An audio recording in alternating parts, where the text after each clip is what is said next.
Hey, it is Tuesday and you survived the weekend. Oh, there's a few more days to get through before the weekend comes around again for those who have weekends off, which doesn't really talk to the bike shop people. Those bike shop people in shops across nation, borders, internationally, we don't have weekends. We work on the weekends mostly, and our days off are during the week. But in any case, hey, it is Shop Talk Tuesday, the most cycling industry engaging podcast. Yes, maybe until somebody tells me I'm not as much engaging. I see a lot of podcasts out there, but this is live. And thank you for hanging out with me in my garage. And we are Shop Talk Tuesday. Yes, I'm a bike shop owner in a garage, been in the industry for 35 years. If you're just joining us, first time watching, welcome. And there's a chat available for those who want to ask questions or just comment or any case. Please let me know if you can't hear me and let me know if you can't see me clearly. Well, that's all perspective. Most podcasts are more of a audio versus visual, but in any case, yeah, it is Tuesday in December, and it has been kind of interesting in the news cycles recently. If you have not been aware or put an ear to the news factory machine out there, there's a couple different outlets that I kind of look into and read to. This is basically my opinion piece on those particular topics. So, in any case, welcome to Shop Talk Tuesday, where feel free to chat and join in. We'll let a few people jump in here and start the show. Hopefully we'll have a special guest. We'll see if they're able to log on, what have you. Better double check my mobile device here and make sure they haven't pinged me and said, I can't get on, that kind of thing. So yeah, here in Livestream, Wednesday stream. Yeah, here in the States, there's several of you that watch outside the borders, which is great. Bicycles don't have borders. We all like to cycle. We like to get our heart rate up, get out there and have the wind blow in our hair and all those things. And yes, it's cold. I have the space heater on, trying to warm me up in the garage, that kind of thing. A lot of our shops are going through the slower time of year. This is kind of the off season for a lot of the shops in the United States, and obviously in places like Canada and so forth. But that flips when you're in different areas like Florida, Arizona, San Diego. Well, San Diego is always nice. Those actually get cool enough to ride. Las Vegas, it's funny because they get too chilly, and then they get hot, and then they get cold. And their cold is really not that cold. But in any case, compared to me living in Colorado, give me a 50 to 60 degree day anytime, and I'm out there riding. So in any case, thanks for chiming in. And South Cal, nice. Thank you for joining in. 1878, salute from the Pacific Northwest. Nice. Yeah, I spent a short period of my living experiences in Sequim, Washington State, the Blue Hole they call it, which is nice, a lot sunnier than you'd think for Washington. A lot of good riding. I saw a couple of races, mountain bike races, if I can speak, at the Olympic Mountains. Mountain range is beautiful there. I live in Colorado, so we have beautiful mountains here too, but the mountain structure is kind of crazy because you're at sea level looking at these mountains, which is a little more dramatic than it is here in Colorado, because we start at a mile high, then we look up even higher. Altitude will get you here, though, I guarantee you. All right. Roxy from Central North Carolina, thank you for joining in. Yeah, I got a couple topics I wanted to talk about today, and we'll get here in a moment. Yeah, it's for me, Tuesday in the middle of December. You kind of getting those, everything you can available to sell. I have repairs. I got one in the stand right now. I got torn down. Working on getting things going there for a commuter bike. I got a couple appointments based in January, which is really good. And it's, I kind of shut it off the machine during the Christmas week and New Year's week due to the fact that we got family. It's like, family just takes a whole chunk, and after like January 3rd, I'm back to the races, getting back into it, trying to figure out what the heck happened over the year, and then working on my taxes like everybody else and here in any case. But yeah, there's some interesting news coming down the pipeline and so forth. For me, it's kind of a steady flow of just grinding out, and it's almost cleanup time for me. January and February is when things are slow enough that I kind of pull out all those bins, go dust bunny hunting, all those good things to try to clean up the shop, get organized, redo the tool wall, lay out some short-term goals, mid-range goals, mid-range goals, and year to 2 year goals, and also work with partnerships and so forth, which, by the way, I should mention that this is sponsored by Bicycle Wheel Warehouse in California. Bicycle Wheel Warehouse in California has an excellent selection of wheels to choose from. They're pre-built, or also you can have them custom built up to various sizes. You can reach out to them directly if you have something unique like the 650 wheel or a different style hub. Therefore, it makes it an excellent bike wheel set company that actually provides good wheel sets without breaking the bank. You will find them being very trusted and true. They really hold up under a lot of different riding conditions and so forth. It takes the standard old school wheel building practices and puts them in a better format. But in any case, this is a wheel set you'll be really love to have. It'll perform for you for a long period of time, and the quality and the attention to detail is superb. You'll find information about this company in the description below, with also my personal coupon code. I hope you find a good wheel set where it works for you. Yeah, thanks to them, they got a set of wheels for me for working on my next project on, well, I have it on this old bike, but I will be featuring on both channels. This is the wheel set they recently gave me. It's a 26er, right? I got a classic 26er mountain bike, and this has the blue anodized spokes, which will go with the blue and green Klein paint job. So it's going to be phenomenal. Yeah, I'll be doing a full review on the wheels themselves and the bike and featuring all that. If you want to get yourself a decent set of wheel set that go, brand new, holds up for rim brake classics, which I work in a lot of, they're a good resource to reach out to. So I do have a coupon in the description as well as the promo said. But yeah, they're pretty exciting because that provides good wheel sets for those if you want to fix up that classic ride, that kind of thing. But that's one of those things they'll be working on. Hey, Scott, thanks for joining in. Good morning to you too.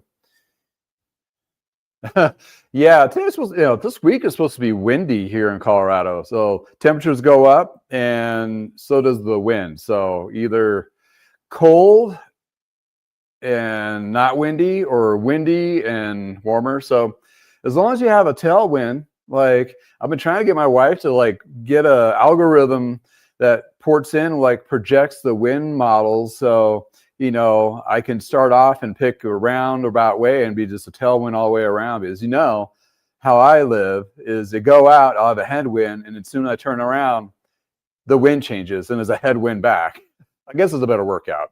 Just turn up the earbuds and ignore it, right?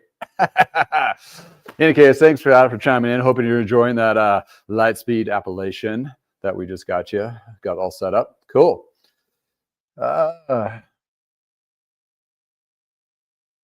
Noob's Revenge 9726. Thanks for chiming in. Do you have any electric bikes like building from? I don't do e-bikes. That's my niche, is more just service on standard bikes. And my business model started by refurbishing bikes, like road bikes specifically. And that, the last 5-6 years have changed to a lot of service. And I still refurbish bikes to sell. But yeah, for me, luckily in the of mine, which is pretty close, is Precision E-Bike, which is in Fort Collins, about 8-10 miles away. And that's all he does is e-bikes. So I direct that kind of traffic to him. I do have a video with him in my video library, so go check that out. It's Precision E-Bike, and it's Josh. He's super cool. And actually he's very knowledgeable, so you'll definitely steer everybody in the right direction. I do need to get him back on the show or have another interview with him with the latest changes and stuff going on. So I don't want to bug him too much. I think he's in transition and moving to a new location, a little bit bigger. Hopefully that works out for him in any case. But in any case, yeah, that's where I go with the e-bikes. I mean, I did a few repairs, but didn't work on the actual motor and batteries. It was more just on the standard parts.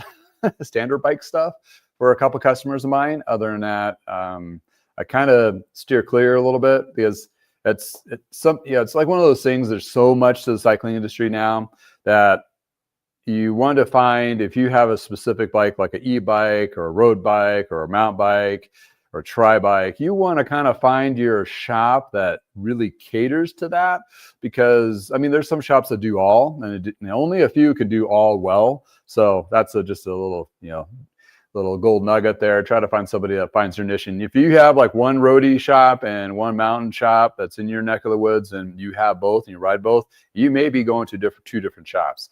It's an inconvenience, but you get a better better quality service at the end of the day, and hopefully they'll treat you right. All right, we got some other people. Trav W, TW5HF. Oh, am I the most honest bike guy on YouTube? Oh, I'd hope so. I mean, I would hate. Hopefully, I'm not. Hopefully, there's more others out there that are honest and doing what they're doing. And yeah, this is just my opinion piece. And luckily for me, I mean, yeah, I got a couple sponsorships ish, partners basically that I work with, but I don't have any vendors. Meaning I don't have any contract agreements with vendors of buying a certain thing or certain Kool-Aid. No longer in that scope. And it's kind of nice because I can say what I want to say without worrying about somebody pulling the plug on me. There's various other ways they could probably pull the plug on me, but anyway, it just, don't give me any ideas. And I try not to be very angry, which it could be for several reasons, but I try to keep it more of a neutral objective. I live with a scientist, so it's kind of, you got to be objective. So that's my day to day. But yeah, thank you for chiming in and joining the show.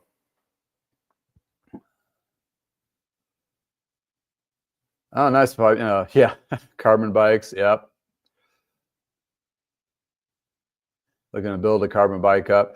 Yeah, we'll talk about the used market and a couple specific really popular brands. And there's some tips and tricks on that we're going to talk about on specifically frames from those manufacturers in the used market, also new as well. All right. Oh, hello from Alaska. Thank you for joining in. Mammoth Teller ILQ. I'm going to butcher that. I'm sorry, but I appreciate you for joining. I may have an opportunity to get up to, I think it's Fairbanks next summer. My wife has a business trip. I'll be coattailing along. Hopefully I can make it in closer to your neck of the woods. I know Alaska's huge, so it's probably not a stone throw away where you're at for sure. But I'll look for the opportunity going up there. Thank you again, 9726. Looking to collaborate with a builder to make reverse trike. I'm not too lazy with my pedal. Okay. I'm not really for the trike builds, or I'm not really sure, but there is a few welder frame builders out there that might be receptive to that. If you're local to Colorado, there's Black Sheep. He's a titanium frame builder in Fort Collins. You might want to give him a shout. If anything, he may be able to direct you to somebody that might build something that's maybe not titanium, but something of that nature. But that would be my kind of like starting point to, build something custom like that, it is going to cost. But you might be able to find a pre-existing one and rebuild it up if you're looking about the frame construction of it. There used to be a shop in Fort Collins too that all they did was trikes. I would have to see if they're still in business, but that might be another outlet to take a look at. All righty.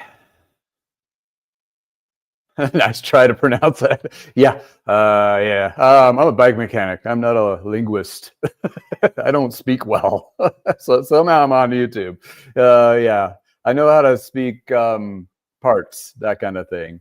In any case, I do have a buddy that just joined, and we are going to talk about these topics. There's 3 hot topics that I'm going to look at here. But I want to play with some StreamYard. That's on my platform, StreamYard, but we're going to bring on, oh, let's see. I think he's in the frame.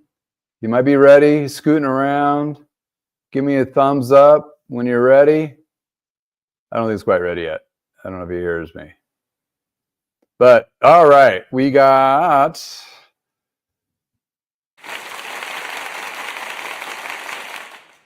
There we go, Mr. Bradley himself. Oh, look at that. You are not at home. Wow. Can I hear you? I can't hear you.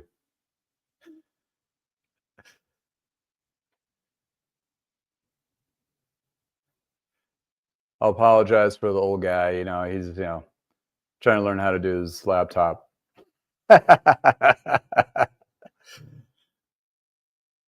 Not quite hearing you yet. Does anybody else hear him? Or is it just me on my end?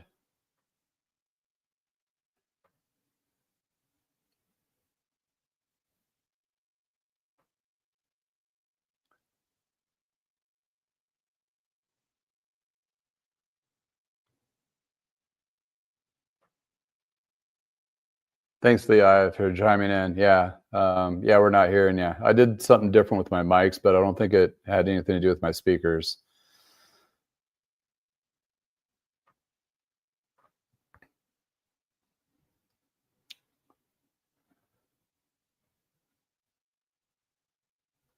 We'll give him a minute here to see if we can get his mic to work.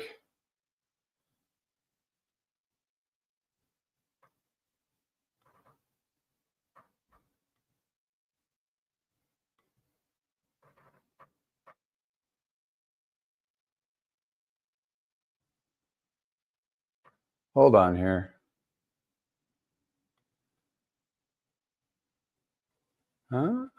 Should be working on my end.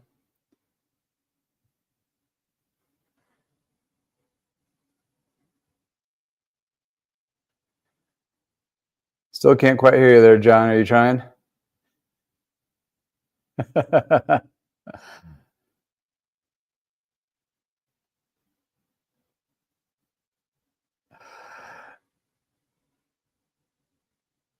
In any case, while we're getting that sorted out, we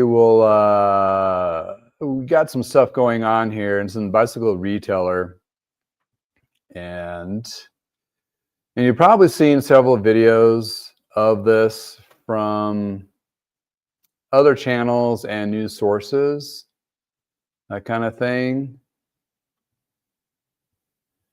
And Ducati, look at that. Well, we're not talking about that quite yet. We're going to talk about Specialized working with AliExpress to basically go after the fake Chinese made or wherever made fake products from Specialized. Can you hear me now? There we go. Hey, All John. right. Hi there. Sorry about that. Was that my button or your button? I blame my buttons. No, it was mine. Okay. It was me. Well, how the heck are you? I'm good. Getting a lot of cold weather exposure here in marvelous Minneapolis. Yeah, we had our little cold snap, and now it's getting a little warmer, but wind. So, well, it's a heat wave here right now. It's 32. So it's yeah, beautiful. yeah, Lots yeah. of scenery. Yeah, you're way a little further north. If you're not in the United States, you probably don't know. Even if you are, you may not know you're where the hell our states are. But yeah, it's a lot cooler. You get a lot more humidity and all that in the summer, and got Yep. that lingering snow thing. Yeah, it's Yep. yeah, chilly willies. Oh, Absolutely. you'd asked about where I am. I'm in my in-laws' basement, Oh, which is also where my Zwift setup is. There. oh, gotcha. So you go hang out at the in-laws to go work out. Yeah, there's no real good place to do it in our apartment. So and just it's a good place. They love our little dog, and it works. So Nice. yeah. Awesome. Well, thanks for joining in and chiming in. And Yep. so I'm sure you probably read the article from AliExpress and working with authorities. I believe it's in China authorities. Yep. And with specialized product. And there was other names thrown in the article itself. I'll bring the article back up so people kind of have an idea. And this is under Bicycle Retailer and Industry News, BRAIN as we call it in the industry. And that's where a lot of news cycles kind of filter, but this is where bike shops go to see the latest topics that are going on and around. And what intrigued me about this and kind of want to talk about it, I also watched a couple other people's videos, and one individual is, I think it's GC Performance in Florida. They are a specialized dealer. And kudos to him to kind of bring out some examples of file footage of fake specialized products and kind of bring that out. And I would implore you or anyone to watch that particular video, because it really kind of touches home on a lot of fake products being made and being portaled through either AliExpress, Temu, or even fake websites. And a lot of them are being direct shipped out of country into the United States and also possibly Europe. And talking to your buddy that used to work at Park, and he had a little Park Tools, and he had a little story about fake Park tools that they were identifying and going, and how the whole like Amazon portal was kind of muddy a little bit. And I've heard stories too through Amazon, like fake chains and so forth. First off, on this topic or this article, what's your like first takeaways from being in the industry? By the way, he's been in the industry for like 50 years and he worked at Trek Corporate and Schwinn and various others, as well as Reps and Orbea. Yeah, let's not forget Orbea. But in any case, I mean, I don't have enough. I have to take my shoes off if I'm going to count how many brands you work for. Yep. I'm not surprised. I would. I mean, there's been this kind of industry like that for years, where some product starts to sell and it's doing really well, and all of a sudden there's counterfeit knockoffs of it. And I mean, it's virtually anything that somebody has the wherewithal, the factory capacity or whatever to knock things off. I think there has, depending on the countries, there's been some countries that were, let's say, less than rigorous with enforcement.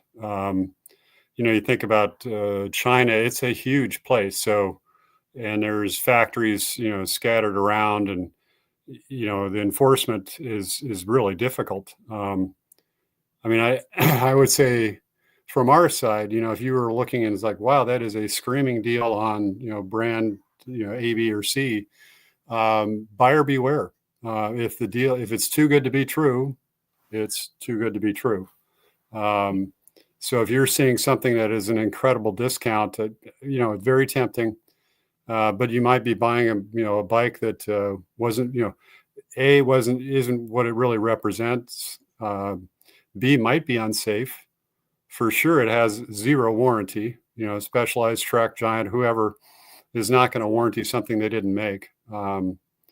It's challenging though, because some of these counterfeits are incredibly good. It's just, in terms of looks, but not the engineering that goes into it. I mean, they may just grab a frame that resembles one of the better brands and, try it out. But anyway, I'm starting to blather here, but yeah, it's a real problem, and it happens in every consumer product industry that we know. So yeah, exactly. And that stuff gets thrown onto the used market, and it gets some legs like everything else, and either you're buying new or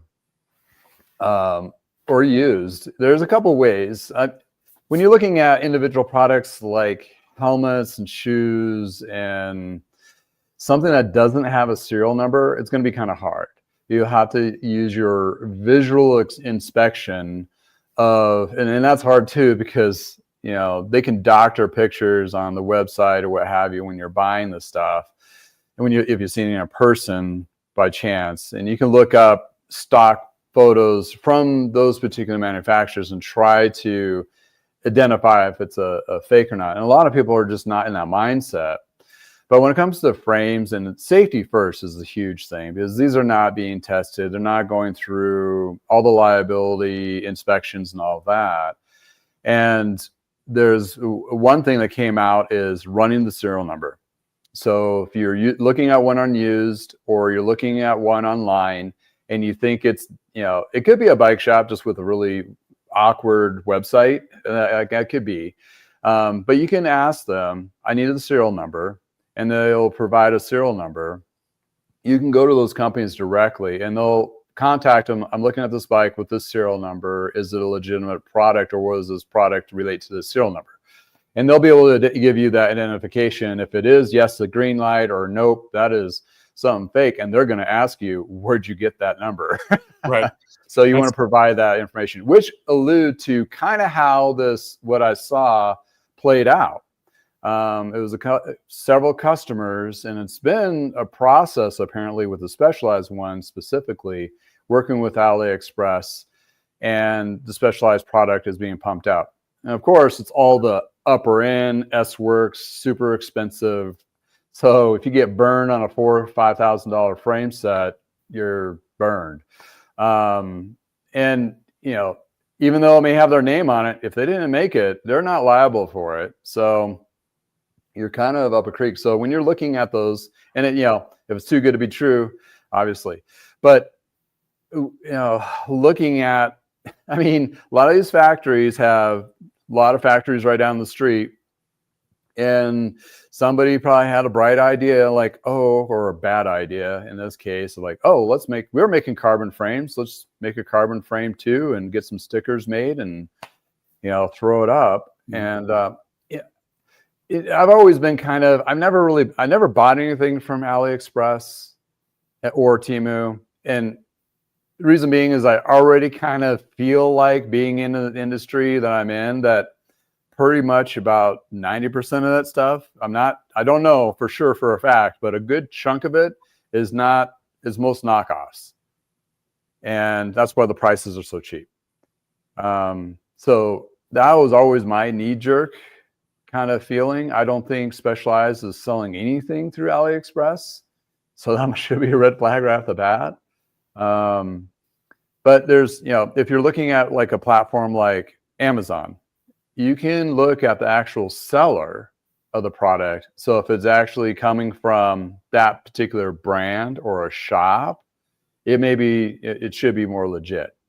But there is some kind of muddling back end stuff that goes on with certain products as well.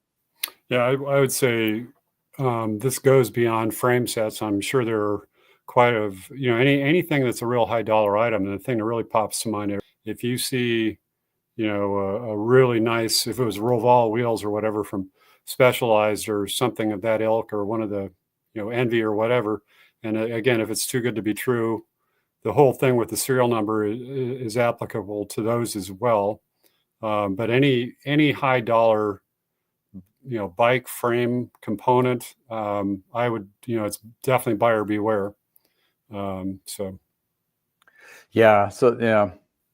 I mean, right now, a lot of the bike companies really have a lot of stuff on sale anyway. So you probably shouldn't be needing to go look at other places. But there are some brands that never go on sale, like our buddies at Park Tool, hardly ever put anything on sale, because it's a value piece for them. That's just kind of how their marketing is.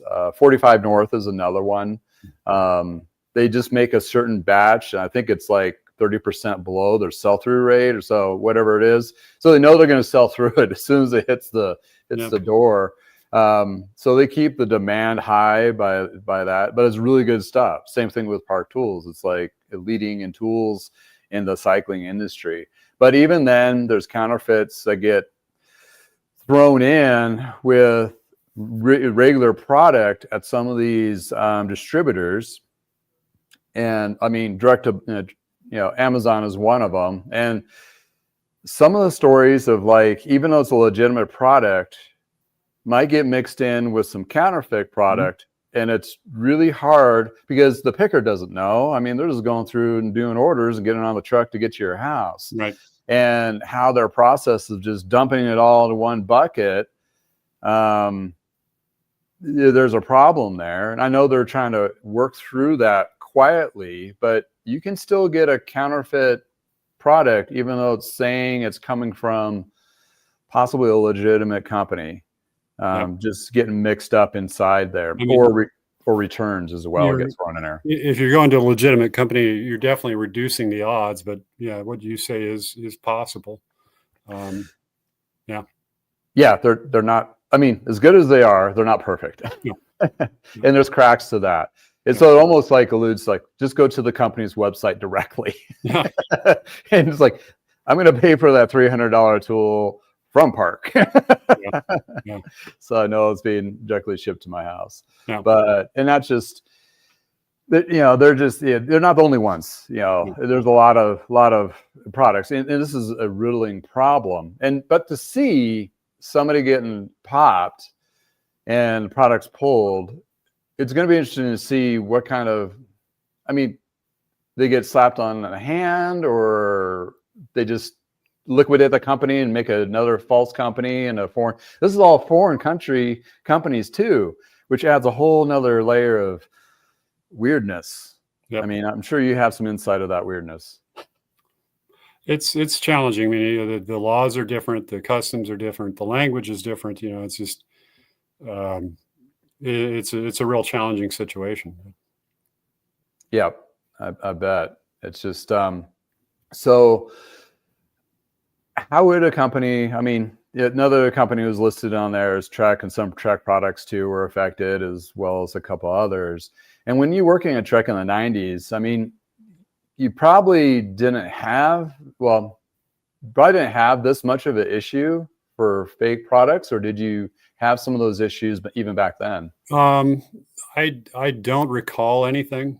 So my time at Trek was started as a rep in 86, and then ended my career as a product manager in 97, 98. And most of that was before any of the carbon fiber production for Trek went overseas.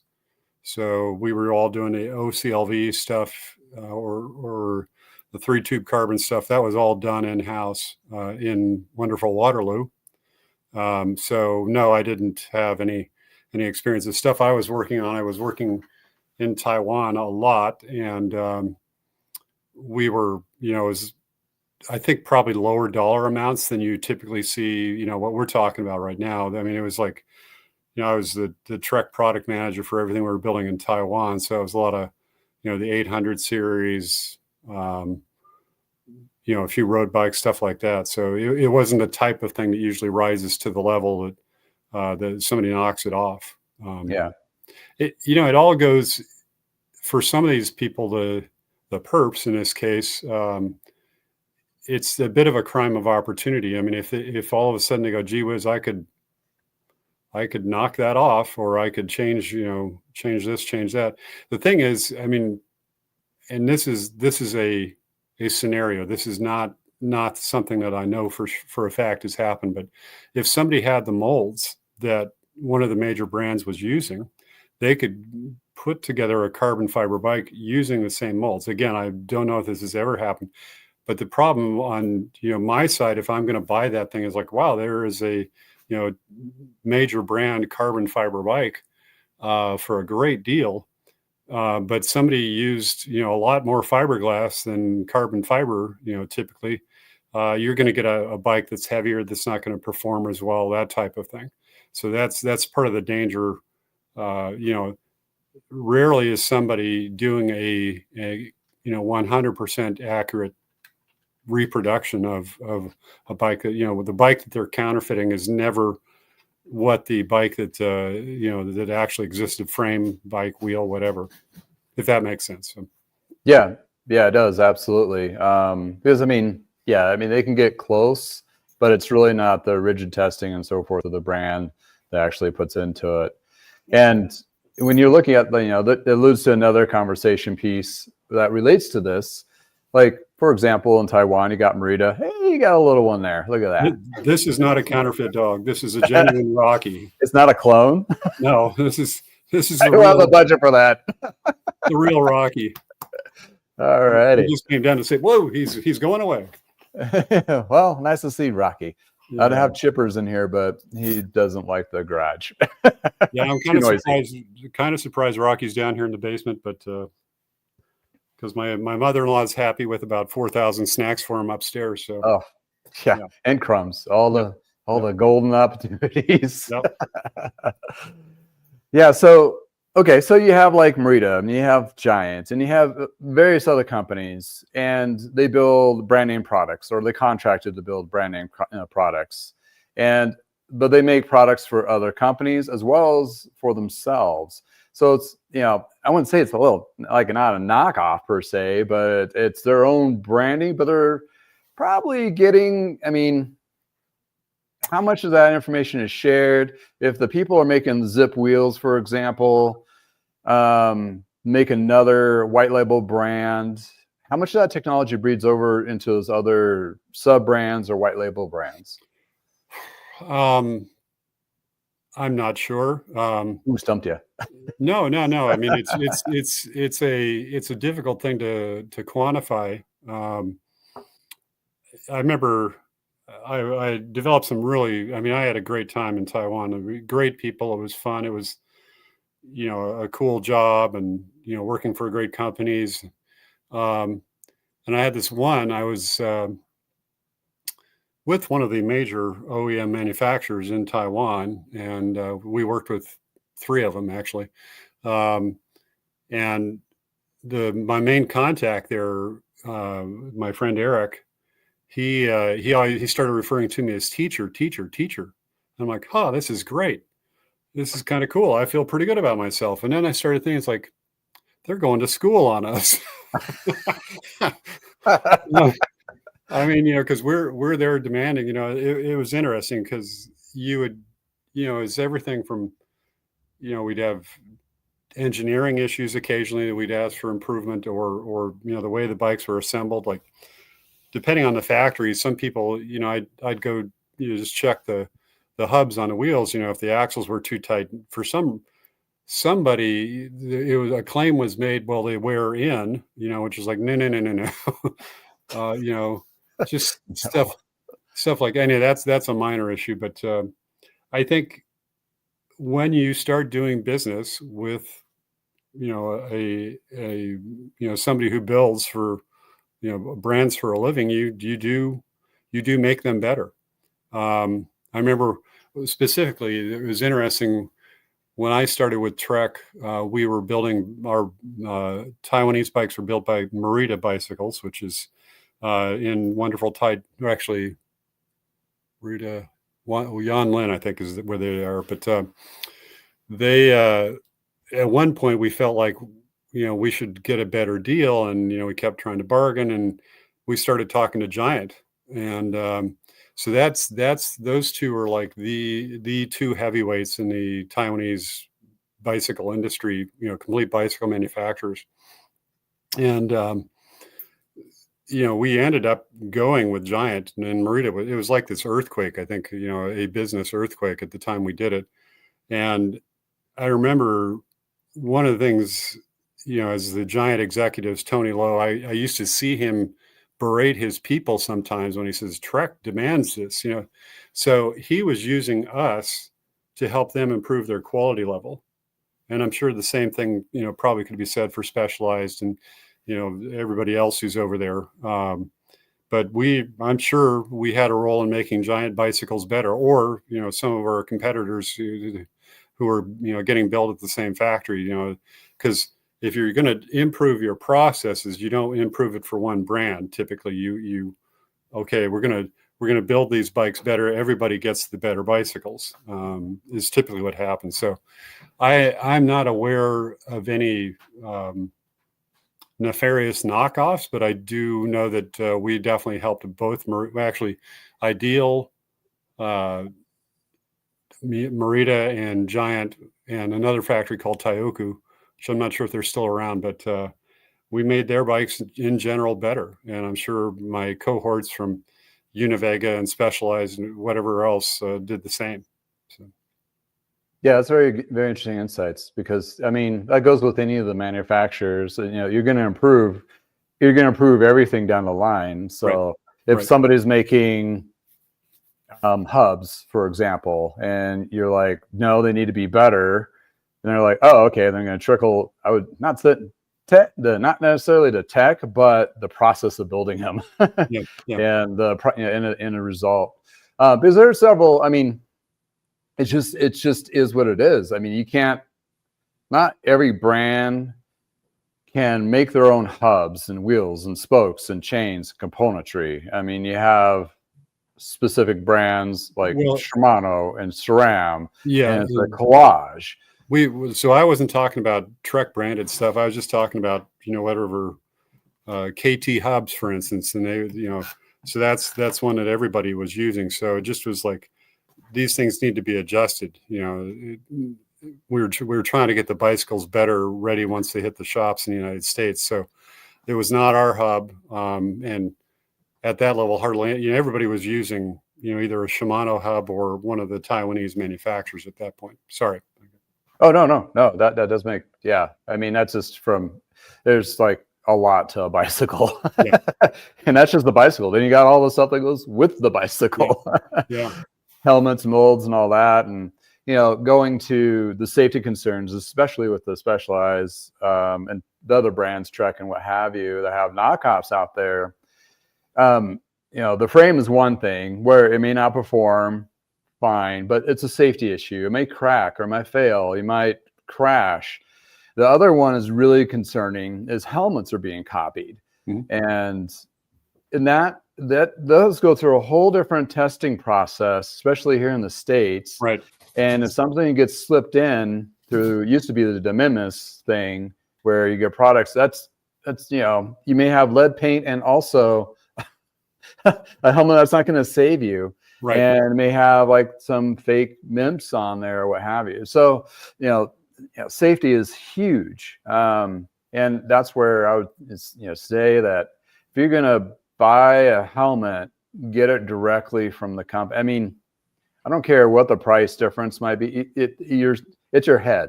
And just think of it. If it's cheaper than an ER visit to buy a regular price, it's better to go the regular price at a regular reputable bike shop or distributor, because I mean, nickels and dimes compared to thousands of dollars at ER visit is not a comparison. I have, unfortunately, I have plenty of experience there, and you're exactly right. I mean, I would not buy anything that you suspected. If the deal is too good on a helmet, don't buy that helmet. It's worth it. I mean, you stick your finger into an ER and you're $1,000. I mean, just showing up in the parking lot. Yeah. Here's the ticket. Yeah. So yeah, so looking at where my realm is for used, don't ever use a used helmet. I mean, that's just they're one-time use. You don't know the history. Don't buy new. That's definitely a new product. I know it sounds like a consumer society perspective, but it's really a safety issue. And when it comes to frames and so forth, even if you find one of these brands or any brand, for the most part, if the company's still around, that's another little tricky bit. If they're no longer around, that might be hard to research. And most likely they don't have knockoffs that are that small. But the serial number is still valid. You can like a Lightspeed, for example, like contact Lightspeed. Here's my serial number on this frame. They'll give you the history when it's built and all that. Right. Specialized will do that too. So that's a good vetting process on a used bike if you're looking, especially on the more expensive end of things. And serial numbers, I've been around long enough. I know what serial numbers start with for almost every brand that I've come in contact with. And the examples on a GC Performance that he had, or on the website actually on Specialized for fraudulent frames, the serial numbers were not even close to what they looked like or how they're stamped on the actual frames for the last 20 years. So, it's just a quick little snapshot like, oh, okay, that looks legit. Let me run the number. And and also while you're there on a used product, go to bikeindex.com and run the number there to make sure it's not hot. So it's not stolen. So little sidebar on that. Yep. But in any case, anything else in that article that kind of jumped out at you, or? No, I think we probably covered it. I think. Covered it. Okay, cool. Let me run a promo and I'll look up the next. You have time? You want to hang out for a little bit? Yeah. Cool. I got another subject here, but let me run this real quick. Popular chain process or waxing of Vital Bike Chains provides brand names like Shimano, SRAM, and various others to be cleaned in high detailed 5-step process and then waxed to your professional level with either speed chip or endurance chip, which has been proven to have better performance and better lasting events and recreational riding. It takes care of the messy process, and all you have is the clean wax chain ready to perform. Check them out. Discount code with a link below.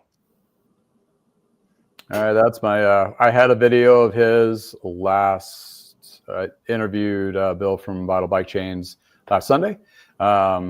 We did. We talked about chain checkers and all the different brands of chain checkers out there and that kind of thing. So, he does pre-waxed chains. So if you need a Shimano, SRAM, what have you, you can pre-wax or have them pre-waxed, and also formulated to different kinds of speed chip or endurance chip and all that kind of thing. So the next topic I'm thinking we'll talk about is related to Boulder, Colorado. Anybody out there watched Mork and Mindy back in the 70s? Mork from Ork, Robin Williams. No, maybe Mork from Ork. Please chat if you do. The joke's on you. Thank you for joining us. Yeah, Park Tool. They've been around for decades. They have some good stuff. And when I was building up my shop, I did majority of Park Tools to do the blue wall. So when people came to my shop, give it, the real professional look. It was a very expensive investment, but it worked. Whoa. Floating in. Yes. So we're gonna talk about Boulder here in a second. You remember Mork from Mork and Mindy back in the 70s? Mork, you have a story about Robin Williams. Oh, I do. Yeah. Yeah. Robin Williams was a very avid cyclist. Yeah, it was. It was for a while there. It was pretty typical to see him show up at the trade show, which is just kind of crazy. I mean, you'd be wandering down the aisle at Interbike, and it's like there he is, and there'd be this herd of people around him or whatever. But yeah, he was a very enthusiastic cyclist, and also there's a really nice story. I think there's a video. He actually gave Conan O'Brien one of his bicycles. Oh.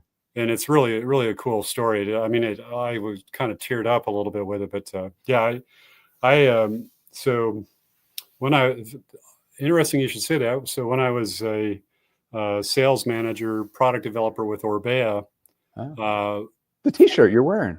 yes, what a happy quinkydink. yes, not absolutely not planned. But we had been at Interbike. We had this really cool, it was back in the Euskaltel heyday, those bright orange and blue bicycles with the Euskaltel Euskadi team. And we had this beautiful, beautiful team bike, a little garish, but in a kind of a cool, race bike sort of way. And we had actually sold it, but I took it around some stores in California after the trade show. And I think I was in Sausalito, and I went into this bike shop, and really cool store. I mean, I go in there, and the owner, this guy Tony, he says, well, hold on, John, I'll get to you. He was working with a customer, so I started poking around the store, and it was kind of fun. I was it was a bit of a there were some, in fact, I hadn't seen a pair of Cinelli clipless pedals, which they actually produced back in the 70s. I'm not sure if you're ever aware of those. No. It was a clipless Wow. pedal. You actually had to release. You actually had to reach down and push a switch on the pedal to release it. So very safe. Yeah. But anyway, I was having a pretty good time. Meanwhile, the bike is leaning up against the counter, and I hear this voice go, "Pretty cool bike." I'm like, I know that voice, and I looked up, and it's Robin effing Williams. Oh wow. And I was very nervous. And one thing I, in retrospect, I'll say, I really wish there was a recording of this, because I was really nervous, and I was just blathering on as I will do. And we were using Selkoff seat posts, and kind of a funny little trivial tidbit is Selkoff actually started that. I think that company might be out of business, but they actually started their business. I think it was developing hardware, or actually producing car caskets for burial, and that's where the Selkoff came from. So I'm telling this, and all of a sudden he goes into this riff about a new sport with carbon fiber. Italians, trying to throw carbon fiber caskets into grave sites. I mean, it went on for a while too. I mean, I was crying. I was laughing so hard. I mean, it was amazing, and just a super nice guy. And he says, "Well, I'd like to buy one of those bikes." I said, "Great, and would you like us to put your name on it, Robin?" And no, because at that point we were doing all sorts of like cool personalization and paints at Orbea. Oh, okay. And then as he leaves the door, he says, "Okay, gotta go, gotta make another movie," and that was it. Oh man. That would have just, I've heard stories of him, including yours, of hearing him in real life and how he was. And he's like, I've heard during making Mork and Mindy, they would have to pretty much shut down production for that day, because he'd go in and just like cracking jokes. Oh, so yeah. like on it, the whole staff couldn't do anything. Yeah, I mean, he was I mean, we were dying. Tony and I were just dying as he was going off about.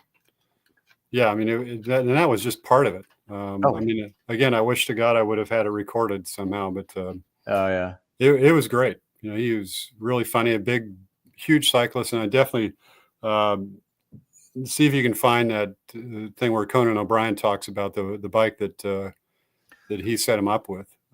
Yeah, I'll have to. Yeah, it was fun. I mean, there were some interesting celebrity sightings occasionally at Interbike. I mean, Schwinn actually hired Arnold Schwarzenegger to help them sell exercise equipment, and it was kind of funny when this would happen. And there was an appearance. There was a scheduled appearance at the Schwinn fitness booth, and it was just funny because all of a sudden it's like this. Everybody rushed towards, to see Arnold at the trade show. And it was like all the other vendors are like looking at, twiddling their thumbs, waiting for people to come back. But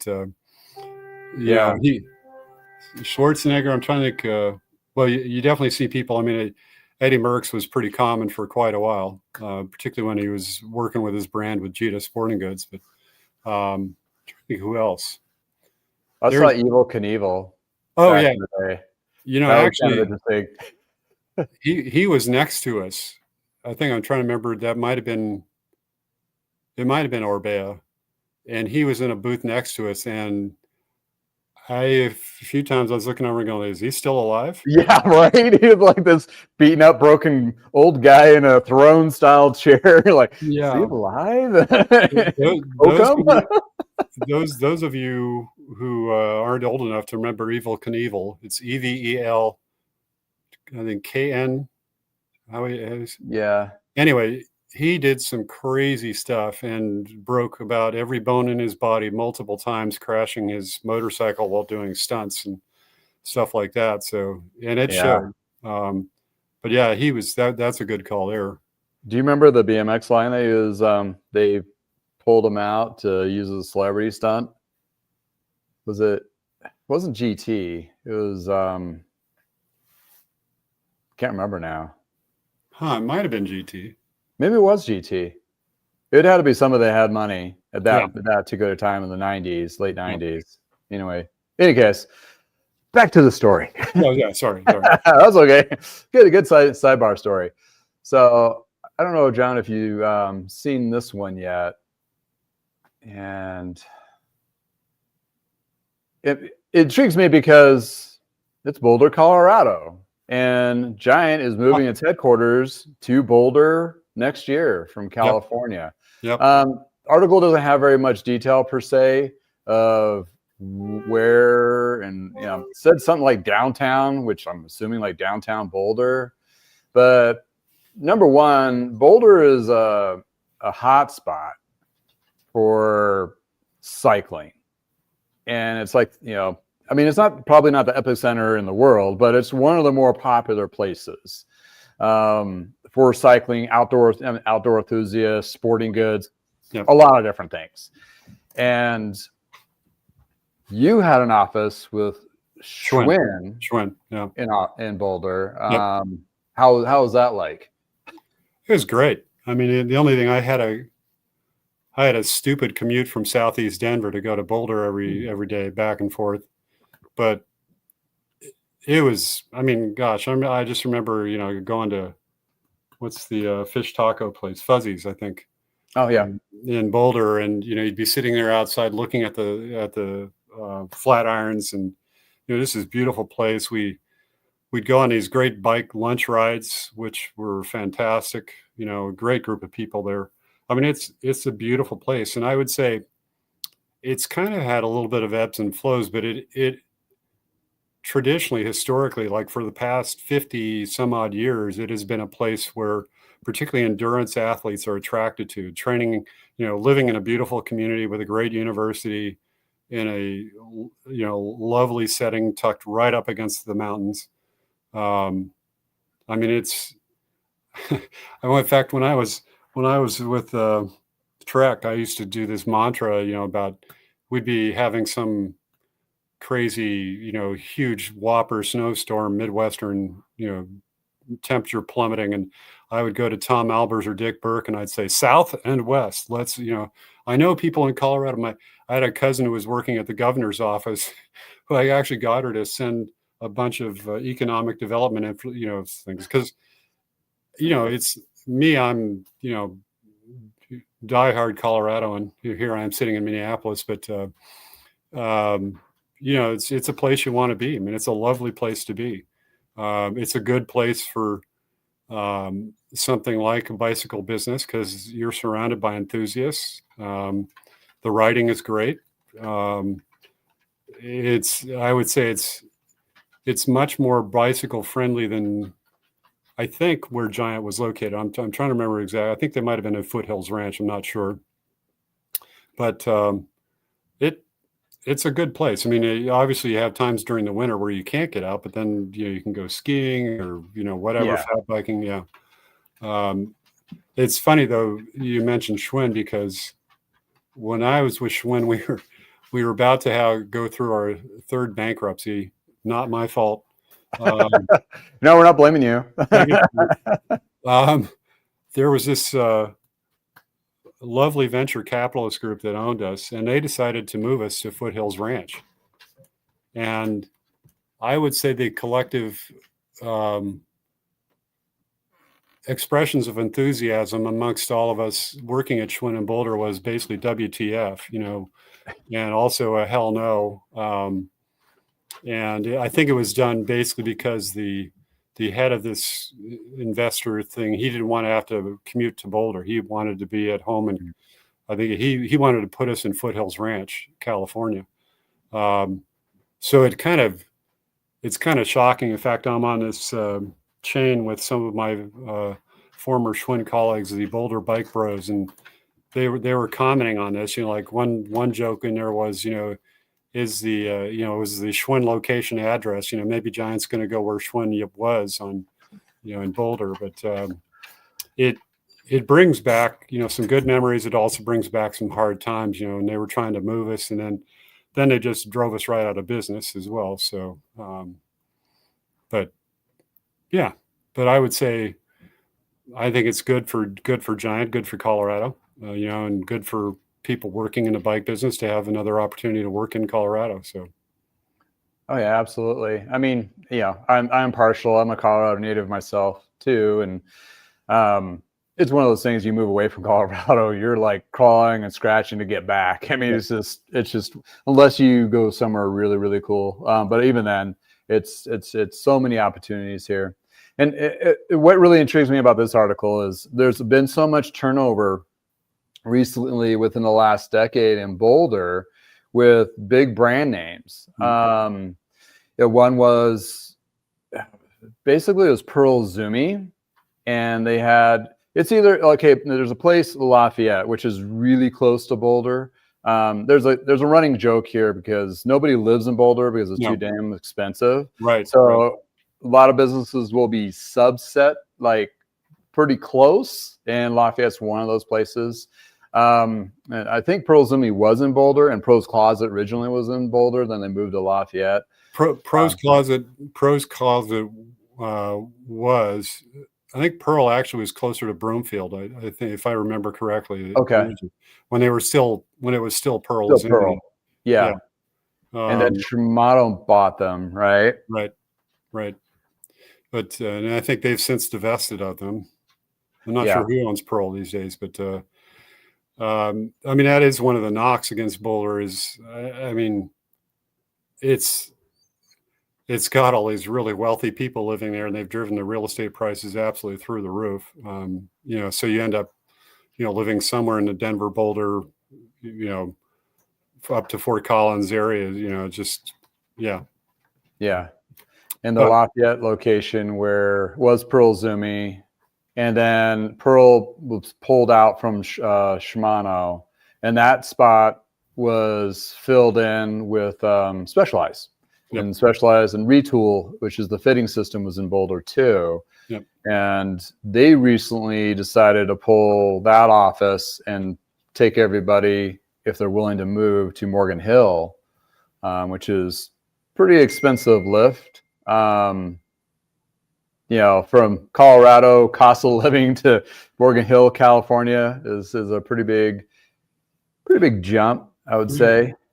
I think Morgan Hill's probably more expensive. I'm not sure. Actually, a number of my Schwinn colleagues ended up there. The head of engineering at Schwinn ended up out. I think he might still be with Specialized. Gotcha. But that's not a bad place to be. I mean, the Bay Area is beautiful if you can. If you can afford it. I mean, yeah. It is really pretty.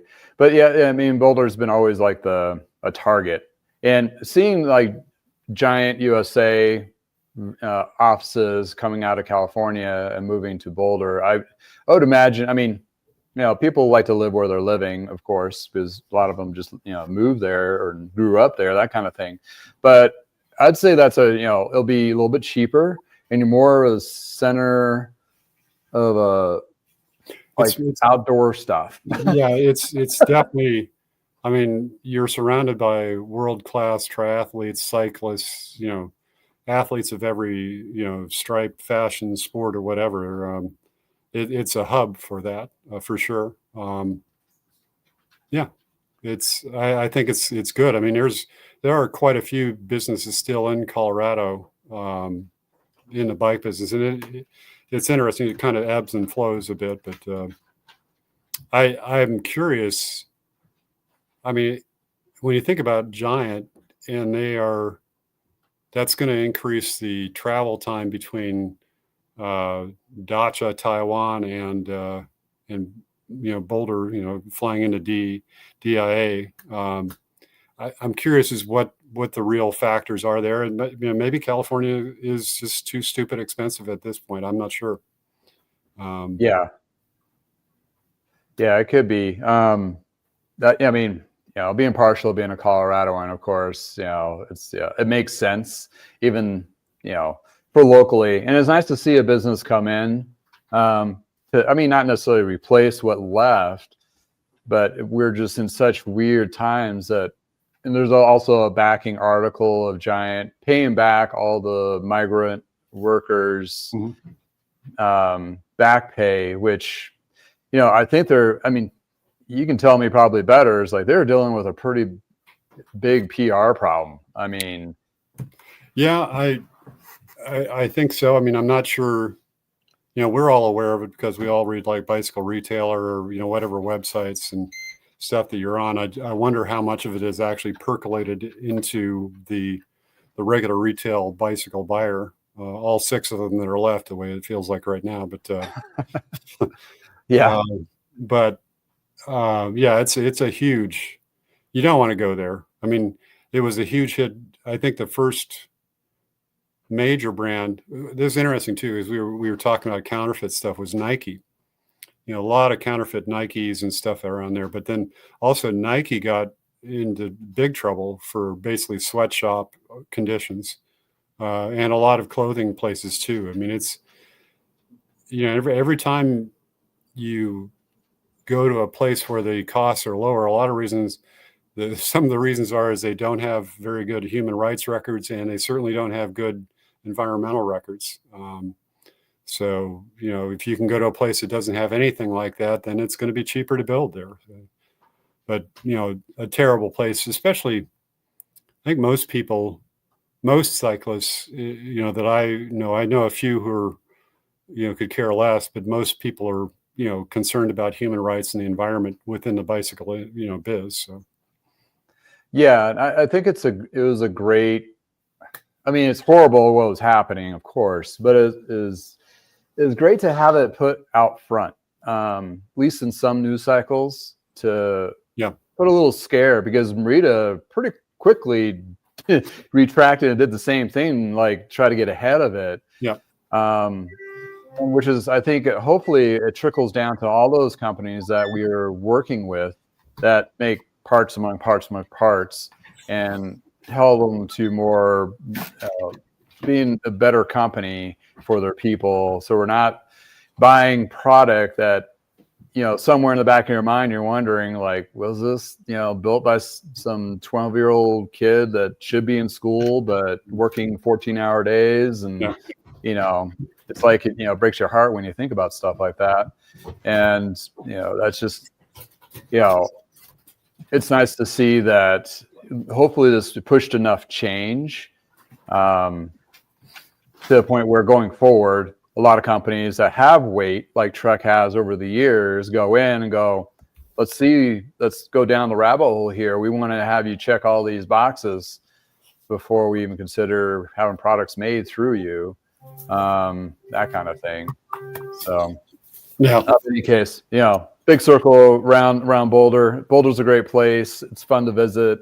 Great restaurants, great cycling community. It's known to be like have a bike shop in every corner. Right.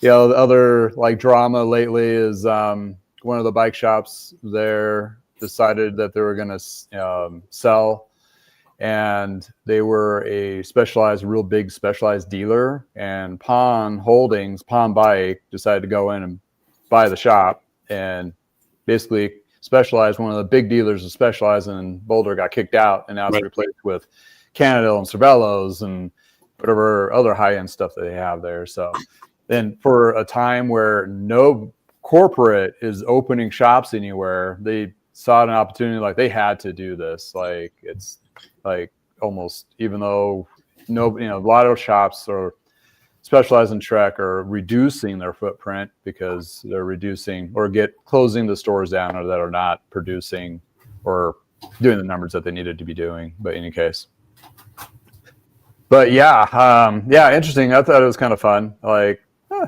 Giant's coming to Colorado, Boulder. Yeah, just quickly on Giant, I would say, I mean, I was surprised, but I wasn't. I mean, it's kind of like what happened with them. I think, like you say, Marita, all of a sudden everybody's like, oh, we better do something about this. But I would say generally they're a good company. I had, really good relationships with them, and they build good bicycles. And I'm glad to see them do it in a better way. We, as a product manager, you would wonder about some of these workers because you'd see them, they'd have dormitories on site, particularly in China, but also some places in Taiwan, and wonder about what life was like. And in fact, I kind of wonder, should I have been asking more questions at the time? I don't know, but yeah, I'm happy to see them, right the ship, I guess. Yeah, well, it's nice to at least see something maybe being moved to a positive location. Another one, before I jump into that, I'm going to do a little promo here. I need to drink some more coffee. Shop on Amazon. I do have a Amazon store, like the latest pick, basically, of products that are on sale, that kind of thing, and various other parts and tools and so forth that I suggest using within those particular categories. Check that out, go through, and even if you don't buy the product that I suggest and you find something else that fits your needs better, or your grocery list, or whatever you end up buying, I get a little kick. So that's a good opportunity for you to get something, and I get something that helps support me doing what I'm doing.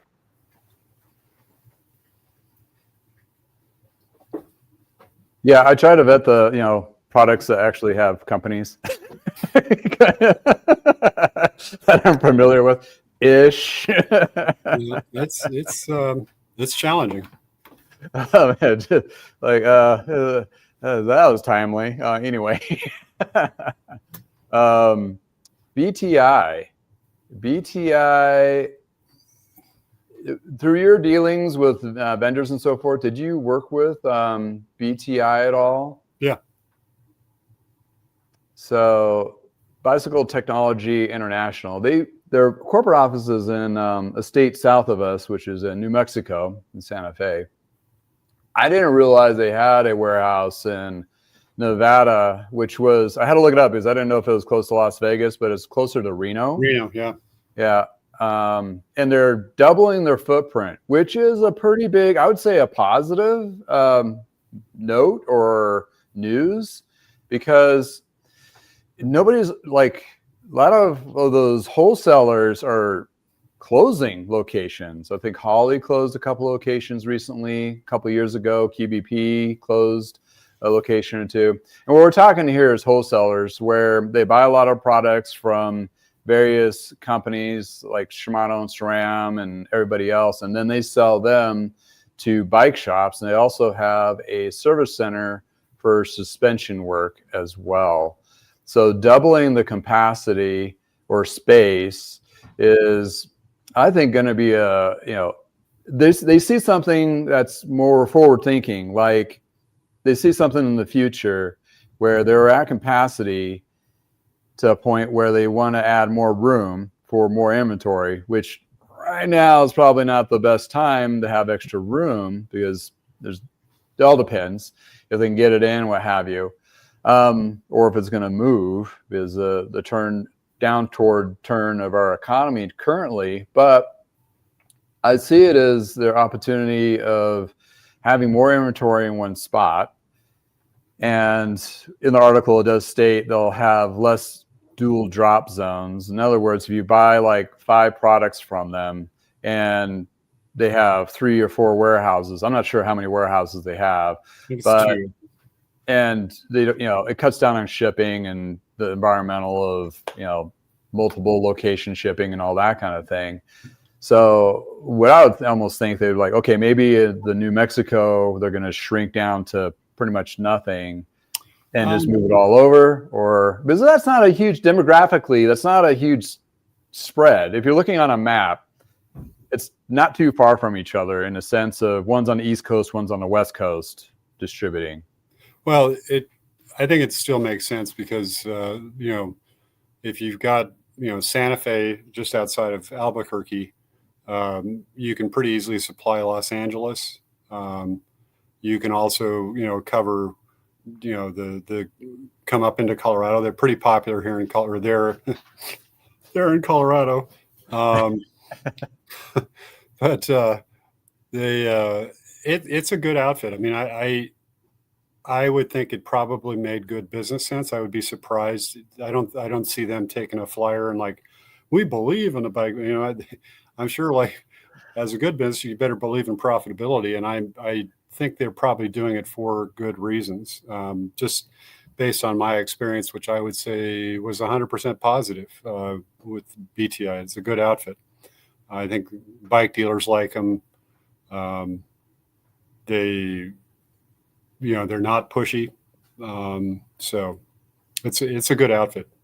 And I've worked with them in shops over the years of being an inventory manager, what have you, and buying products. And they're one of those service centers for suspension too. So a lot of shops will send their shock work out because it's just so hard to tool up for all those different suspensions and parts and everything. So BTI is in same sync. I think QBP still makes suspension or does suspension work too. The latest one local to here is in Longmont called Dirt Labs. They brokered a deal with REI. So REI is now sending suspension to Dirt Labs to have their suspension done. And that's what I would do personally. If I had somebody who had a shock that needed to be overhauled, I'd be like, I'm just going to send over to Dirt Labs and have them do it. It's a flat rate. They have all the tooling. Right. And the time it takes them to do it, it would take me like a way long time. Right. And maybe mess something up, because I've done them, but it's one of those things within the industry. Like I've talked before, like cycling has gotten so big since the 90s. There's a lot of niche shops and niche businesses within the cycling umbrella. It's really hard for like one shop to do all be all, and to do it right. Like it's kind of tricky. Because I remember like early 2000s, we were trying to do suspension work at Lee's, and you'd have one guy that knew what he was doing, and then everybody else was kind of like, eh. Right. You're like, I'm reading manuals, but this doesn't make sense to me. And it was before YouTube, so nobody could read up on this stuff. So when I became service manager at Lee's, like QBP opened up their suspension work. I'm like, oh, we're just shipping it all there. Right. $20 upcharge and call it good. And that just, save us. But, it's nice to see that BTI is still around and expanding, for sure. The other stables, I mean, JBI, they seem like the ones that they'll always will be around, it seems like. Again, they're interesting because I think they've got a lot of really good people working there. Again, I've had a lot of positive experiences with them. They're not usually regarded in the upper tier of distribution, but good people, and they carry some decent products, and pricing's good. They work hard, so yeah. They actually historically long-term footprint going back to Petty Cycle Supply in Denver. I'm sure you never heard of that. No. that became, I'm trying to think which went where, but they got absorbed into J&B at some point. But do you remember J&B on South Santa Fe? Oh yeah, I've been there. Yeah. At one point, they used to let us bike people go in and go pick our own stuff. Yep. And they realized that was a colossal mistake. Yeah. They shouldn't be letting random bike mechanics just rummage through, because we'd pick something up and then we put it in a different box, like not knowing what we're doing. Right. You know, Right. Not necessarily the best thing to do. But no, SKU counts were way off. And now they're like, we'll pull it for you. You wait in the office and talk to your rep, and they'll get your order ready. But yeah, wow. Now I'm starting to remember that the Petty Cycle Supply was out of a long ago Denver store called House of Wheels, which was pretty close to the House of Wheels, pretty close to the Denver Mint, the former Denver Post building, the city and county building down in that area. oh wow. I used to wander in there. My dad worked for the Denver City Council for years, and I would kind of go over there and oogle. And they had some incredible, crazy stuff hanging from the ceiling in there. It was kind of fun. Yeah. Yeah, but I digress. Sorry about that. Oh, no worries. No worries. But yeah, I mean, I had a former bike mechanic. He left us to become a rep inside for BTI. I wonder if he's still there. John, if you're watching this, let me know. BTI or J&B? BTI. BTI. Yeah, when I was at the CABDA show, I recognized kind of a couple of the JBI reps or staff members at the show, and talked about Mike Knight, and he retired a few years back, that kind of thing. Yeah. I was still trying to wrangle a dealer agreement from them. I probably could if I really pushed it, but I don't buy enough stuff. I mean, it's kind of be nice, but not needed. If it was easy, but I don't want to make it hard on me or them or whatever. But I think the bike industry is, through these challenging times, they're going to be looking at different opportunities. So we'll see what they've changed their hard line in the sand of what they're doing. But yeah, I think QBP they're bringing back Frostbike. Well, that's good. Their show out east, so I don't think they're going to be at CABDA. Are they going to do by out east? Are you saying here in Minneapolis or actually, I don't know. Because that's where it started, was at QBP headquarters, and over actually I think it's officially Bloomington. Okay, it's all east for me. So I thought it was like somewhere on the East Coast, but maybe they had a show, or did they have multiple shows? They did at one point. Yeah, gotcha. That may have been it.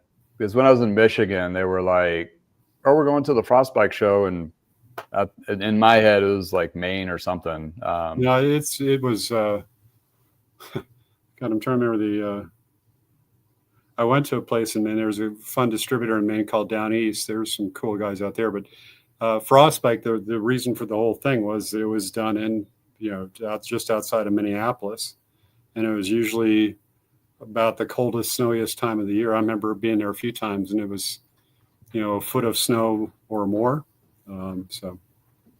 But that's a good outfit, a good company. Yeah, they've been around. I talked to them at the show too, and they're very nice and polite. I'm like, yeah, sorry, we won't sell to you in the garage. But I was like, I understand. It's no big deal. Not that it was going in that direction, but talking about parts and tools and stuff, we got Precision E-Bike. Josh from Fort Collins here. He had a great question. What's spoke cutters, spoke threaders? If you don't know, you can get what they call blanks, which is your straight spoke, and it doesn't have threads, and you can have it threaded and thread it yourself. So you can cut it at different lengths to do custom wheel building. Phil Wood or Phil's was like the traditional one. Would you think that'd still be the case to or ironically, he brings this question up when I just saw a Trek ad, Trek Bicycles. They have a thread spoke cutter for sale for, I forget what the price, like $2,300 or something like that. It's expensive, which I thought it was kind of weird to have them have that as a customer forward listing. This was Trek Yeah. Corporate? Yeah. Uh-huh. Huh. Let's see if I can pull it up. But yeah, it was yeah. Have you worked with red cutters? Yeah, a little bit. Most of the shops I worked with, we had these, enormous inventories of different lengths of spokes of the popular sizes, because, we were building a lot of wheels using, campy, higher low flange hubs and, or Shimano, whatever. But the spoke cutter comes into play, like occasionally get something where it's something, is no longer as popular. So you can cut a spoke down and, thread it or whatever. There's a number of reasons for it. If you have a spoke cutter, you don't have to stock as many different sizes of spokes. So it reduces your inventory. So there are some reasons. You've got to be building a fair amount of wheels to make economic sense. But yeah, I mean, you'd have to. I mean, it'd be if you can find a used one from a shop that had one and selling it for $1,000 or $500, sure. But just looking at the current new ones, I did find that Trek one is the Trek spoke cutter shredder. wow. But you're talking $4,000. I'm not familiar with this brand, Kowa. Kowa. Huh. Yeah, I'm not either. I suspect a European, but I don't know. It says Japanese precision, so sounds like it's Japanese. Japanese. It's intriguing looking. I mean, pretty fancy. Wait a second, though. So the deal is am I right in reading that it's a cent off, 1 cent off? Because it's on sale for a cent less. 2 cents or cent. Yeah. That's funny. Yeah, I think there's. I mean, technically, it's on sale. Oh yeah. What do they say under learn more? Oh, I thought it would. Yeah, that's just. Okay. Maybe they don't want to do like that 10% off, so because sometimes you can't use a coupon code if it's on sale, if it's like a percentage off coupon on a regular price. Yeah. That's their way of getting out underneath that kind of thing. But anyway, yeah, the economical backing of, I mean, if you can get one that's used in decent shape, that's probably the better way to go than buying new. I'm sure Phil Wood has theirs, and they're expensive. And I mean, you're right. It is problematic because when you buy boxes of spokes, you have to, you can end up getting 3 different or 2 different sizes for a wheel set, and you always have extras. I just remember at Lee's, we ended up making a tube thing, which I think you remember seeing, where we had like all the different sizes. Yeah, we had. I think I might have inspired that for you guys, because I think we had something similar to that at the old Denver Spoke. Yeah, I think I was the service manager at the time, and Phil and his other buddy, mechanics of mine, are like, winter project, like, let's like this thing. So they disappeared in the basement for a week. Yeah. And made this thing. Yeah. Which ironically was still there until Trek took it over and they threw it away, right? Yeah. Which is a bummer. But yeah, I mean, yeah, you do get a lot of byproduct, and it'd be nicer to have a thread cutter so you only have one box. But that's you can buy a lot of spokes for $4,000. And actually, the Haas Active in beautiful Olney, Illinois, they were traditionally the Sapim spoke distributor. I don't know if you know them. No. I know them, so they would warehouse some of the tires for us when I was with Challenge Tires. But I think they're now Alpina. But the one thing is, you can go to them and actually give them the quantity of spokes you want. Like, I've got 36 hole hubs on both, front and rear. So you order 72 spokes, or, whatever. So you don't have to buy actually a box of spokes from them. So, that's helps with that, you having too many, spokes you don't need around. So, yeah. Yeah, I wonder what Josh is inquiring. I mean, is he seeing a lot of broken spokes in the e-bike realm? Possibly, because of all the torque and all that. I would maybe. Oh, I'll bet. Yeah. Well, it sounds like if they're getting, whoever's building these wheels for the various bikes he's working on is not doing enough testing. If you're breaking a lot of spokes, because one of the things with an e-bike, you've got a lot more power, a lot more torque, and additional weight, and those are probably going to eat spokes for lunch, I would imagine. And maybe that's the case, and maybe that's just the way it is, or maybe some of the brands he's working with aren't really building the wheels they should be building. Yeah. Could possibly be. And he does a lot of different types. He does a lot of service on them. So Right. He's probably getting a lot of brands in that he doesn't sell per se. He Right. just does the maintenance on, which Well, there's another, Go Grava is another one in Pennsylvania. They do a lot of e-bike, scooter type things as well. The other thing he could be doing too is if he uses like an Alpina or a Supreme spoke, he's going to get a higher quality spoke, or a DT spoke, versus like, just some brand X spoke, built somewhere in Asia, is not going to be as high a quality as one of the better ones. So I would suggest that he definitely up the grade of spokes he's using. Yeah. If he hasn't already. I mean, he probably does. I mean, yeah, he probably has. DT has always been around. Will Smith. Will Smith. Will Smith. Are they still a thing? I don't know. I haven't seen anything new from them. But that was back in the day of like they were the premium spoke to have back then, if I remember. And then did a lot of DT spokes, that kind of thing. There's a Colorado. They're out in Grand Junction. What's that? DT has a location in Grand Junction. Oh, did they really? Yep. Oh. Or at least they did. It's been a while, but I'm pretty sure they're still out there. So. Nice. Well, man, I need to warm up. That's me too. Here, the heater's doing some work, but I'm like, I was planning to be standing around. You might be colder than I am. I am in a basement. I'm not far from the furnace, but it's kind of cold down here. So. Yeah. Winter. It's pretty comfortable when I hop on my trainer. It's pretty nice environment for that. But sitting here yapping, I'm not burning enough calories. So. Yeah.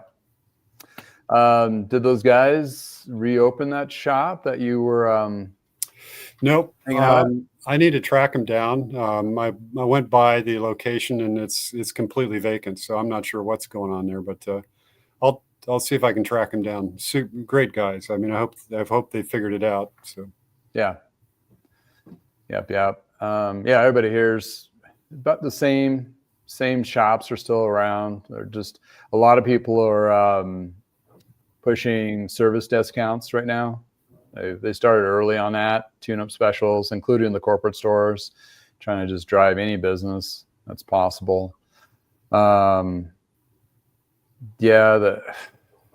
else? There was something new coming in, like Bass Pro Shop supposed to be finally coming in or something like that. Another big thing. But we had our snowstorm and paths are nice and clear again. So it's time to go get out there and ride around the lakes and beautiful and fun stuff, that kind of thing. Watch out for ice though. So. Oh yeah. Icy spots. That's where a lot of people have, that's where like gravel bikes have really gotten a lot of good popularity because you can get a little bit wider tire, a little bit safer on those. Well, you can also put a set of fenders on there, which particularly out in Colorado, is really good because I mean it's funny. After I started using, I'm like, why did I wait so long?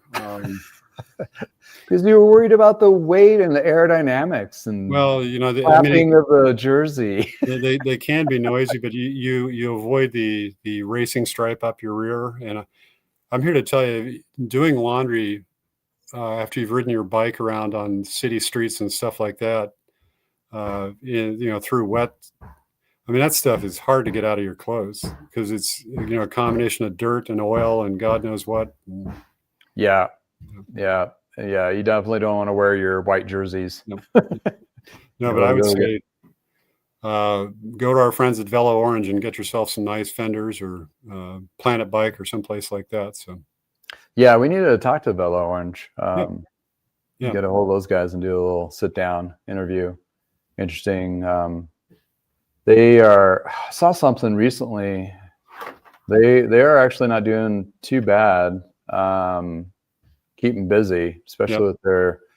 I think anybody in the industry portion, if they're like not building bikes, or just doing parts or like bicycle wheel warehouse, or doing wheels to replace, if you're looking to fix up that old ride, that kind of thing, which a lot of that is going on right now. I think those companies are going to do a little bit better. I'm not going to say they're going to do them great, but they're going to sustain going through these interesting times a little bit better. And it'd be interesting to see how they fare, as in like what's their successes and so forth. What they're going through. They're selling more replacement bars and wheels and stuff like that. But they are a cool little outfit. I mean, what I've seen so far. Yeah. And did you ever finish your project, or did you finish it and get rid of it already? No, it's about 20 yards from where I'm sitting. It's out in the garage, but we should feature that a little bit, because the thing I like about our friends at Velo Orange, what they allow you to do is sort of tastefully upgrade, a vintage bike like my 1976 Raleigh Supercourse, and make it more comfortable. And we'll go through that, what I've done to kind of, make it more up to date in terms of how it fits and just the overall comfort. But they have great stuff, great sets of bars and just all sorts of fun things you can do to bring a bike back to life. So yeah. Nice. Yeah. All their stuff looks very nicely polished. It's beautiful. It's classic looking. It may not be the lightest or the cheapest, but it's good quality, and it has a sense of what my dad used to say, it has a sense of style to it.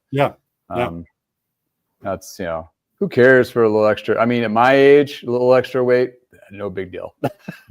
I got a lot of weight to lose off of me before you even get into that mindset. And the other thing too is, I mean, you keep a bike out of the landfill, which is kind of cool. I mean, it's crazy if you went up into the foothills between Fort Collins and Loveland, the number of bicycles you see sitting in the landfills. It's I mean, a lot of them are unfortunately not something you'd want to revive, but a lot of nice old bikes end up there. And it's kind of a cool thing to bring a bike back to life. And I've had way more comments on bikes like my Raleigh than I have ever riding like my carbon Uber Focus bike or whatever. And they're just fun. It's just and like I said, at this point, I'm not worried about. I mean, I will admit I'll always be an old racer. Like in your head, I'm like, I can get that guy in front of me, but I've calmed down considerably. Yeah, me too. I like to chase them, but I'm like that dog that chases the parked car. It's like it's up where I'm like, oh my God, what am I doing? This is dumb. I refer to it as happy puppy syndrome. There you go. That's a good one. Yeah, you were in your last trip to Europe, you were talking about they were like just forklifting out of the little riverbank things and just pulling out all the bikes that just got chucked in there. That was Amsterdam, and it's the canal. So I think there are 8 canals in Amsterdam, concentric canals. And I guess people get liquored up and, they come stumbling out of a bar and they find somebody's bike that isn't locked up and they go riding it around. And then after they get to where they're going, they chuck it back in chuck it into the canal. So Oh, jeez. it's interesting because that is one of the epicenters of cycling enthusiasm. Yeah. But bikes live a hard life in Amsterdam. Even if you're not going to throw your bike, and don't do it, I wouldn't recommend it. But if you're not going to throw your bike into the canal, you're probably going to store it outside, and it's cold and wet. Yeah. In Northern Europe, where they are, I saw this piece of construction equipment pulling chunks of bicycles out of the canal, and they don't like being stuck in the canal for that long. I mean, it's hard on a bike. Don't do that. Oh yeah, yeah. Talking about wet conditions, have you been riding in the bikes that I waxed the chain in the wetter conditions up there yet? None of those bikes have made it to Minneapolis. Oh, okay. Those are all still at home in Fort Fun. So yeah, I was just kind of curious how that's holding up to those kind of conditions. Well, part of it for me, honestly, at this point, keeping myself out of emergency rooms, I'm not very enthusiastic about riding when there's potentially icy conditions, because you can go down faster than you realize. Yeah. If I had a fat bike, which I don't at this point, but I'd be considering it. But it's pretty much riding in Zwift land here on the train. Yeah, that totally makes sense. Totally makes sense. So yeah, I was watching a thing about going back to sustainability, and the Zero Friction channel has been doing a study on these little micro pumps. Yep. And doing a whole testing series, and he's based out of Australia, so he's down under. He does the whole like wax chain and lube chain series of tests and so forth. But he's just in the last 6 months or so dived into the little micro pumps, and he was talking about the longevity of them and how many cycles will go through, how many tires you can inflate one before either the seals go bad or the batteries die out, that kind of thing. So it's probably the first set of tests actually being ran on multiple brands, and he's going to continue to go down that rabbit hole, which his stuff is fun to watch. It's kind of dry sometimes because you just kind of like us, he just talks about stuff, but in general, but may not relate. But he does have a lot of data points and charts and all that. So if you really want to geek out, you can geek out on that. And which was funny because I saw a couple other YouTube. One was a huge channel. They're in England or Europe or whatever. And they did like the top 10 mini pump things. And they were not testing any of them. It was just like are they compact? Do they fit in your pocket? Kind of like more of a consumable perspective versus a technical wear out perspective. And it was funny to me, the one that they considered the top one, which rated the bottom for actual testing. So it was like, oh. So one thing to remember for a lot of those tests is that those are for-profit businesses. So, yeah, they probably got a little bit of a kick on, the Zero Friction doesn't take any kickback from anybody. Right. It's just a straight. I've kind of, at first I thought those were kind of silly. I mean, I was looking at my bike. I was laughing the other day because I realized that I still had my frame pump mounted on my bike on the trainer. So I've been a frame pump guy for years. Also, you can defend yourself from a dog if the dogs come to chase you. But that's a good stick. Yeah, but they rattle, they wear out. I've got some friends. In fact, my main riding buddy here in the Twin Cities has got a micro pump, and I'm kind of jealous. Honestly, it's pretty cool. It's pretty compact. Do you know what brand it was? No. What color was it? Just a little black square. That might be the Cycle Plus. Might be, like but the cool thing with those though is there's going to be some, what's the sustainability sort of thing, but you're certainly not using up a lot of CO2 cartridges. That was the big takeaway. It's like you're no longer using CO2s. Yeah. I mean, you technically can recycle the metal part. Who Sure. does? Yeah. But who does? It's like batteries. They just throw them in the trash, which is horrible, but that's what they do. Right.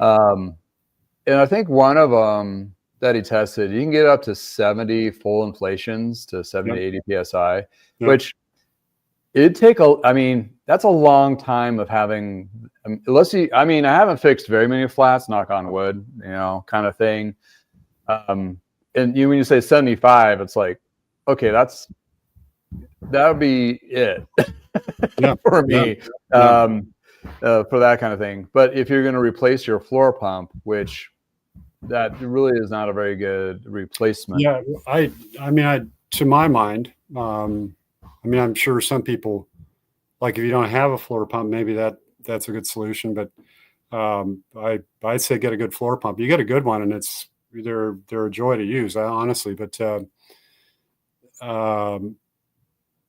having it on the bike, I definitely see them. Where I kind of went and thought, well, that's extravagant, or who needs that? And then I took off my curmudgeon hat, and it's like, well, that's not a bad idea.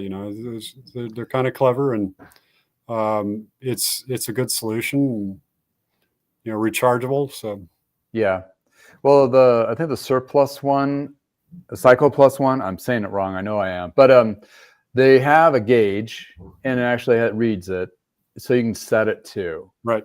So where the Silka is like, well, we don't, that technology isn't available yet, which was kind of true, kind of not, because when they made theirs, that wasn't their technology, but now it is. Right. Where that part gives you the precise pressure that you're looking for. Some of them go up to 120, I think. Yeah. But yeah, the seals are one part they'll wear. And some of them are going to provide a replaceable seal kit, so you can just keep it going. Yeah. But the other damaging part of it is the battery.